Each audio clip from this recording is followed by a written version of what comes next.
तुलसीदास जी कहते हैं, यदि तू भीतर और बाहर दोनों ओर उजाला चाहता है तो मुख रूपी द्वार की जीभ रूपी देहली पर राम नाम रूपी मणिदीप को रख। ब्रह्मा के बनाए हुए इस प्रपंच दृश्य जगत से भली भांति छूटे हुए वैराग्यवान मुक्त योगी पुरुष इस नाम को ही जीभ से जपते हुए तत्व ज्ञान रूपी दिन में जागते हैं और नाम तथा रूप से रहित अनुपम अनिर्वचनीय अनाम्य ब्रह्म सुख का अनुभव करते हैं। जो परमात्मा के गुण रहस्य को यथार्थ महिमा को जानना चाहते हैं वे जिज्ञासु भी नाम को जीभ से जप कर उसे जान लेते हैं। लौकिक सिद्धियों के चाहने वाले अर्थार्थी साधक लौ लगाकर नाम का जप करते हैं और अनिमादि 8 सिद्धियों को पाकर सिद्ध हो जाते हैं।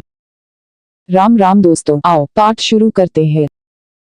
शिवजी सहज ही समर्थ है क्योंकि वे भगवान है, इसलिए इस विवाह में सब प्रकार कल्याण है। परंतु महादेव जी की आराधना बड़ी कठिन है, फिर भी क्लेश तप करने से वे बहुत जल्द संतुष्ट हो जाते हैं। जो तपु करे कुमारी तुम्हारी भावियु मेटी से कहिन त्रिपुरारी यद्यपि बर अनेक जग माही एही कह सिव तजी दूसर नाही। यदि तुम्हारी कन्या तप करे तो त्रिपुरारी महादेव जी होनहार को मिटा सकते हैं। यद्यपि संसार में वर अनेक है पर इसके लिए शिव जी को छोड़कर दूसरा वर नहीं है। वरदायक प्रणतारती भंजन कृपा सिधु सेवक मनरंजन इच्छित फल बिनु शिव व्राधे लहिए न कोटि जोग जप साधे। शिवजी वर देने वाले, शरणागतों के दुखों का नाश करने वाले, कृपा के समुद्र और सेवकों के मन को प्रसन्न करने वाले हैं। शिवजी की आराधना किए बिना करोड़ों योग और जप करने पर भी वांछित फल नहीं मिलता। अस कही नारद सुमिरी हरि गिरिजहि दीन ही असीस हो ही यह कल्याण अब संशय तजहु गिरीस। ऐसा कहकर भगवान का स्मरण करके नारद जी ने पार्वती को आशीर्वाद दिया और कहा कि हे पर्वतराज, तुम संदेह का त्याग कर दो, अब यह कल्याण ही होगा। कही अस ब्रह्मभवन मुनि गयउ आगिल चरित सुनहु जस भयउ पते ही एकांत पाए कह मैना नाथ न मैं समुझे मुनि बैना। यूं कहकर नारद मुनि ब्रह्मलोक को चले गए। अब आगे जो चरित्र हुआ उसे सुनो। पति को एकांत में पाकर मैना ने कहा, हे नाथ, मैंने मुनि के वचनों का अर्थ नहीं समझा। जो घरु बरु कुलु होई अनुपा करिया विबाहु सुतार अनुरूपा न त कन्या बरु रहूं कुआरी कन तो मां मम प्राण प्यारी। जो हमारी कन्या के अनुकूल घर वर और कुल उत्तम हो तो विवाह कीजिए, नहीं तो लड़की चाहे कुमारी ही रहे,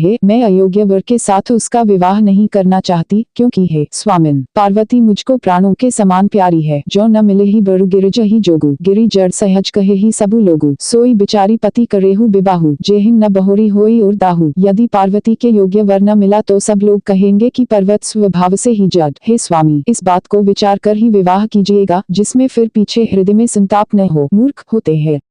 अस कही परी चरण धरी सीसा बोले सहित स्नेह गिरीसा बरु पावक प्रगटै ससी माही नारद बचनु अन्यथा नाही। इस प्रकार कहकर मैना पति के चरणों पर मस्तक रखकर गिर पड़ी। तब हिमवान ने प्रेम से कहा, चाहे चंद्रमा में अग्नि प्रकट हो जाए पर नारद जी के वचन झूठे नहीं हो सकते। प्रिया सोचु परिहरहु सबु सुमिरहु श्री भगवान पावते ही निर्मयु जेहिन सोई करही कल्याण। हे प्रिय, सब सोच छोड़कर श्री भगवान का स्मरण करो। जिन्होंने पार्वती को रचा है वे ही कल्याण करेंगे। अब जो तुम ही सुता पर नेहु तो अस जाय सिखावनु देहु करे सो तपु जेहिन मिलहिन महेसु आन उपाय न मिटहि कलेसु। अब यदि तुम्हें कन्या पर प्रेम है तो जाकर उसे यह शिक्षा दो कि वह ऐसा तप करे जिससे शिवजी मिल जाया। दूसरे उपाय से यह क्लेश नहीं मिटेगा। नारद बचन सगर्भ सहेतु सुंदर सब गुण निधि वृषकेतु अस बिचारी तुम तजहु असंका सबहि भांति संकरु एकलंका। नारद जी के वचन रहस्य से युक्त और सकारण है और शिवजी समस्त सुंदर गुणों के भंडार है। यह विचार कर तुम मिथ्या संदेह को छोड़ दो। शिवजी सभी तरह से निष्कंठ है। सुनी पति बचन हर्षि मन माही गई तुरत उठी गिरिजा पाही उमही बिलोकी नयन भरे बारी सहित स्नेह गोद बैठारी। पति के वचन सुन मन में प्रसन्न होकर मैना उठकर तुरंत पार्वती के पास गई। पार्वती को देखकर उनकी आंखों में आंसू भर आए। उसे स्नेह के साथ गोद में बैठा लिया। 12 बार लेती उरलाई गदगद कंठ न कछु कही जाय जगत मातु सर्वज्ञ भवानी मातु सुखद बोली मृदु बानी। फिर बार बार उसे हृदय से लगाने लगी। प्रेम से मैना का गला भराया। कुछ कहा नहीं जाता। जगत जननी भवानी जी तो सर्वज्ञ ठहरी। माता के मन की दशा को जानकर वे माता को सुख देने वाली कोमल वाणी से बोली, सुनहि मातु मैं दीखा सपन सुनाऊं तो ही सुंदर गौर सुबह प्रबरा सुप दे से मोही।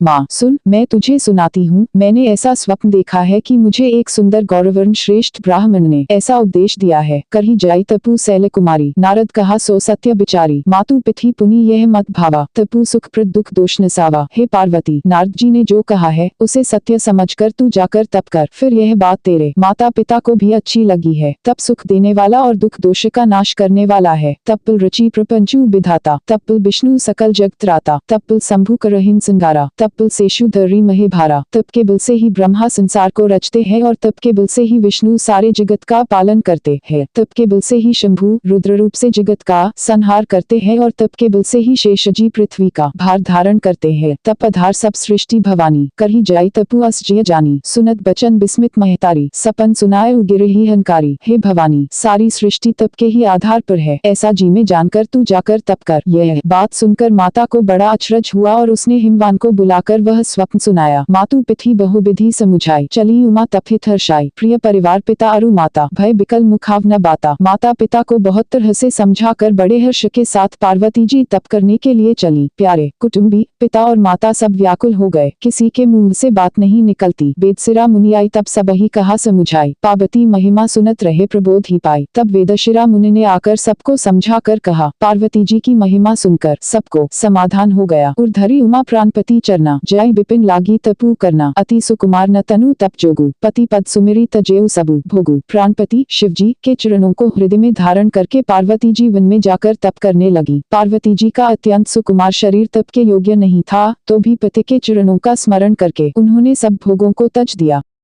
नित नवचरण उपज अनुरागा, बिसरी देह तपहीन मनु लागा। संबत सहस मूल फल खाए, सागु खाए सत वर्ष गवाए। स्वामी के चरणों में नित्य नया अनुराग उत्पन्न होने लगा और तप में ऐसा मन लगा कि शरीर की सारी सुध बिसक गई। 1000 वर्ष तक उन्होंने मूल और फल खाए, फिर 100 वर्ष साग खाकर बिताए। कछु दिन भोजन बारी बतासा, किए कठिन कछु दिन उपवासा। बेल पाती मही परी सुखाई, तीनी सहस संबत सोई खाई। कुछ दिन जल और वायु का भोजन किया और फिर कुछ दिन कठोर उपवास किए। जो बेलपत्र सूख कर पृथ्वी पर गिरते थे, 3000 वर्ष तक उन्हीं को खाया। पुनि परिहरे सुखाने उपरना, उमही नामु तब भय अपर्णा। देखी उमही तपखीन शरीरा, ब्रह्म गिरा भय गगन गंभीरा। फिर सूखे पर्ण पत्ते भी छोड़ दिए, तभी पार्वती का नाम अपर्णा हुआ। तब से उमा का शरीर क्षीण देखकर आकाश से गंभीर ब्रह्मवाणी हुई। भय मनोरथ सुफल तब सुनु गिरिराज कुमारी। परिहरु दुसह कलेश सब अब मिले हहिं त्रिपुरारी। हे पर्वतराज की कुमारी, सुन तेरा मनोरथ सफल हुआ। तू अब सारे असह्य क्लेशों को, कठिन तप को त्याग दे। अब तुझे शिवजी मिलेंगे। अस्तपु काहू न कीन भवानी, भय अनेक धीर मुनि ज्ञानी। अब उर्धरहु ब्रह्म बरबानी, सत्य सदा संतत सुचि जानी। हे भवानी, धीर मुनि और ज्ञानी बहुत हुए हैं, पर ऐसा कठोर तप किसी ने नहीं किया। अब तू इस श्रेष्ठ ब्रह्मा की वाणी को सदा सत्य और निरंतर पवित्र जानकर अपने हृदय में धारण कर। आवे पिता बोलावन जबहि, हठ परिहरी घर जायहु तबहि। मिलहिं तुम्ही जब सप्तऋषिसा, जानेहु तब प्रमाण बागीसा। जब तेरे पिता बुलाने को आवे, तब हठ छोड़कर घर चली जाना, और जब तुम्हें सप्तर्षि मिले, तब इस वाणी को ठीक समझना। सुनत गिरा विधि गगन बखानी, पुलक गात गिरिजा हर्षानी। उमा चरित सुंदर में गावा, सुनहु शंभु कर चरित सुहावा। इस प्रकार आकाश से कही हुई ब्रह्मा की वाणी को सुनते ही पार्वती जी प्रसन्न हो गईं और हर्ष के मारे उनका शरीर पुलकित हो गया। याज्ञवल्क्य जी भरद्वाज जी से बोले कि मैंने पार्वती का सुंदर चरित्र सुनाया, अब शिव जी का सुहावना चरित्र सुनो। जब ती सती जाय तनु त्यागा, तब ती शिव मन भय बिरागा। जपहिन सदा रघुनायक नामा, जह तह सुनहिन राम गुण ग्रामा। जब से सती ने जाकर शरीर त्याग किया, तब से शिव जी के मन में वैराग्य हो गया। वे सदा श्री रघुनाथ जी का नाम जपने लगे और जहाँ तहाँ श्री रामचंद्र जी के गुणों की कथाएं सुनने लगे। चिदानंद सुख धाम शिव बिगत मोह मद काम, बिचरहिन मही धरी हृदय हरि सकल लोक अभिराम। चिदानंद सुख के धाम, मोह मद और काम से रहित शिवजी संपूर्ण लोकों को आनंद देने वाले भगवान श्री हरि श्री रामचंद्र जी को हृदय में धारण कर भगवान के ध्यान में मस्त हुए पृथ्वी पर विचरने लगे। कतहु मुनिः उपदेशहिं ज्ञाना, कतहु राम गुण करहिं बखाना। जदपि अकाम तदपि भगवाना, भगत बिरह दुख दुखित सुजाना। वे कहीं मुनियों को ज्ञान का उपदेश करते और कहीं श्री रामचंद्र जी के गुणों का वर्णन करते थे। यद्यपि सुजान शिवजी निष्काम है, तो भी वे भगवान अपने भक्त सती के वियोग के दुख से दुखी है। एहि विधि गऊ कालू बहु बीती, नित ने होई राम पद प्रीति। नेमु प्रेमु संकर कर देखा, अबिचल हृदय भगति कै रेखा। इस प्रकार बहुत समय बीत गया। श्री रामचंद्र जी के चरणों में नित नई प्रीति हो रही है। शिव जी के कठोर नियम, अनन्य प्रेम और उनके हृदय में भक्ति की अटल टेक को जब श्री रामचंद्र जी ने देखा, प्रगटे रामु कृतज्ञ कृपाला। रूपशील निधि तेज बिसाला, बहु प्रकार सुन कर ही सराहा। तुम बिनु अस व्रतु को निर्वाहा। तब कृतज्ञ उपकार मानने वाले कृपालु रूप और शील के भंडार महान तेजपुंज भगवान श्री रामचंद्र जी प्रकट हुए। उन्होंने बहुत तरह से शिव जी की सराहना की और कहा कि आपके बिना ऐसा कठिन व्रत कौन निभा सकता है। बहुविधि राम से वही समुझावा, पार्वती कर जन्मु सुनावा। अति पुनीत गिरिजा कै करनी, बिस्तर सहित कृपानिधि बरनी। श्री रामचंद्र जी ने बहुत प्रकार से शिव जी को समझाया और पार्वती जी का जन्म सुनाया। कृपा निधान। श्री रामचंद्र जी ने विस्तार पूर्वक पार्वती जी की अत्यंत पवित्र करनी का वर्णन किया। अब बिनती मम सुनहु शिव जो मोह पर निज नेहु, जय विवाहु सैलजहि यह मोहि मागे देहु। फिर उन्होंने शिव जी से कहा, हे शिव जी, यदि मुझ पर आपका स्नेह है तो अब आप मेरी विनती सुनिए। मुझे यह मांगे दीजिए कि आप जाकर पार्वती के साथ विवाह कर लें। कह शिव जदपि उचित अस नाही, नाथ बचन पुनि मेटी न जाही। सिर धरि आयसु करिय तुम्हारा, परम धर्मु यह नाथ हमारा। शिव जी ने कहा, यद्यपि ऐसा उचित नहीं है, परंतु स्वामी की बात भी मेटी नहीं जा सकती। हे नाथ, मेरा यही परम धर्म है कि मैं आपकी आज्ञा को सिर पर रखकर उसका पालन करूं। मातु पिता गुरु प्रभु कै बानी, बिनहिन विचार करिय शुभ जानी। तुम सब भांति परम हितकारी, आज्ञा सिर पर नाथ तुम्हारी। माता पिता गुरु और स्वामी की बात को बिना ही विचारे शुभ समझकर करना मानना चाहिए। फिर आप तो सब प्रकार से मेरे परम हितकारी है। हे नाथ, आपकी आज्ञा मेरे सिर पर है। प्रभु तो शेव सुनी शंकर बचना, भक्ति विवेक धर्म जुत रचना। कह प्रभु हर तुम्हार पन रहेउ, अब उर राखेहु जो हम कहेउ। शिव जी की भक्ति ज्ञान और धर्म से युक्त वचन रचना सुनकर प्रभु रामचंद्र जी संतुष्ट हो गए। प्रभु ने कहा, हे हर, आपकी प्रतिज्ञा पूरी हो गई। अब हमने जो कहा है उसे हृदय में रखना। अंतर्धान भय भाषी, शंकर सोई मूर्ति और राखी। तब बहिन सप्त ऋषि शिव पहिनाए, बोले प्रभु अति बचन सुहाए। इस प्रकार कहकर श्री रामचंद्र जी अंतर्धान हो गए। शिव जी ने उनकी वह मूर्ति अपने हृदय में रख ली। उसी समय सप्तर्षि शिव जी के पास आए। प्रभु महादेव जी ने उनसे अत्यंत सुहावने वचन कहे। पार्वती पहिन जाय तुम प्रेम परीक्षा लेहु, गिरहि प्रेरी पटेहु भवन दूरी करेहु संदेहु। आप लोग पार्वती के पास जाकर उनके प्रेम की परीक्षा लीजिए और हिमाचल को कहकर उन्हें पार्वती को लिवा लाने के लिए भेजिए तथा पार्वती को घर भिजवाइए और उनके संदेह को दूर कीजिए। कथा सुनने के लिए बहुत बहुत धन्यवाद। अगर यह कथा अच्छी लगे तो वीडियो को लाइक और शेयर करें। इस तरह की कथा सुनने के लिए चैनल को सब्सक्राइब जरूर करें। कमेंट में राधे राधे जय श्री कृष्णा जरूर लिखें।